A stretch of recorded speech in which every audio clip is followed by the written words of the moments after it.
we will see that all the property will be made into a khata. Hi folks, the Karnataka government recently announced that they're going to regularize all the B Khata properties and give them A Khatas. ನಮಸ್ಕಾರ, ನಾನು BR Naidu. ದೀರ್ಘಕಾಲದಿಂದ ಬಾಕಿ ಇರೋ ಖಾತಾ ಸಮಸ್ಯೆ ಪರಿಹಾರದ ಬಗ್ಗೆ ಕಾಂಗ್ರೆಸ್ ಸರ್ಕಾರ ಮಾಡ್ತಿರೋ ಪ್ರಮುಖ ಸುಧಾರಣೆ ಬಗ್ಗೆ ಇವತ್ತು ಮಾತಾಡ್ತಿದ್ದೀನಿ.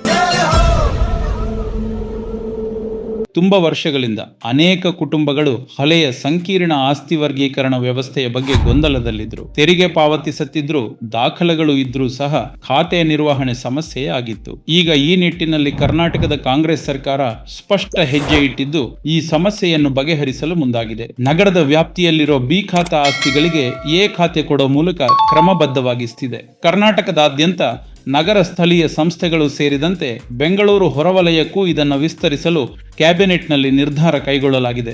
ಇದರಿಂದಾಗಿ ಎ ಖಾತಾ ದಾಖಲೆಗಳು ಪುರಸಭೆಯ ವ್ಯವಸ್ಥೆಯಲ್ಲಿ ಬಲವಾದ ಕಾನೂನು ಮಾನ್ಯತೆ ಪಡೆಯಲಿದೆ. ಅಷ್ಟೇ ಅಲ್ಲದೆ ಈ ಆಸ್ತಿಗಳಿಗೆ ಇನ್ನು ಮುಂದೆ ಸುಲಭವಾಗಿ ಬ್ಯಾಂಕ್ ಸಾಲಗಳು ಸಹ ಸಿಗಲಿದೆ. ಜೊತೆಗೆ ಮರುಮಾರಾಟ ಕೂಡ ಸುಲಭವಾಗಲಿದೆ. ಈ ಸುಧಾರಣೆ ಕೇವಲ ದಾಖಲೆಯ ಸುಧಾರಣೆ ಅಲ್ಲ, ಇದು ಎಲ್ಲರನ್ನೂ ಕಾನೂನಿನ ಚೌಕಟ್ಟಿಗೆ ತರುವ ಹಾಗೂ ನಗರದ ಆಡಳಿತವನ್ನು ಮತ್ತಷ್ಟು ಸುಗಮಗೊಳಿಸುವ ಯೋಜನೆಯಾಗಿದೆ. ಜನ ತಮ್ಮ ನಂಬಿಕೆಯಿಂದ ಸೈಟು, ಮನೆ ತಗೊಂಡಿರ್ತಾರೆ.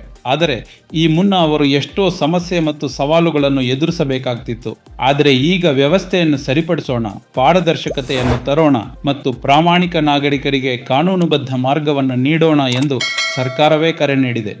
So this is one of the major decisions Karnataka government and the Greater Bangalore Authority has taken a decision today.